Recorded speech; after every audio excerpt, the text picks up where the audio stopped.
আসসালামু আলাইকুম রহমতুল্লাহ বরাকাতু ইন্নাল হামদুলিল্লাহ ওয়াসসালাতু ওয়াসসালামু আলা রাসূলিল্লাহ বাদ।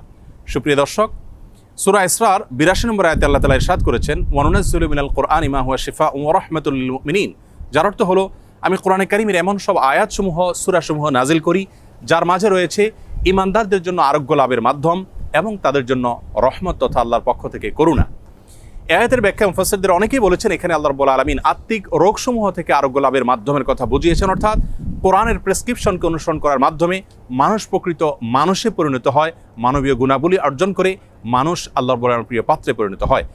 এর ব্যাখ্যা অনেক মুফাসসিররা এও বলেছেন যে এর মাধ্যমে আল্লাহ রাব্বুল আলামিন আত্মিক রোগসমূহ থেকে মুক্তির পাশাপাশি শারীরিক যে রোগসমূহ আছে সেগুলো থেকেও মুক্তির পথ আল্লাহ রাব্বুল আলামিন আমাদেরকে বাতলে দেন। সেগুলোকে আবিষ্কার করে খুঁজে বের করে যথাযথভাবে আমল করার মাধ্যমে উপকৃত হওয়াটাই হলো আমাদের জন্য মূল বিষয়। আজ আমরা কোরআনে কারীমের এমন একটি সূরা আপনাদের সঙ্গে শেয়ার করতে চাই যে সূরার অপর নামই হলো সূরাতুশ শিফা।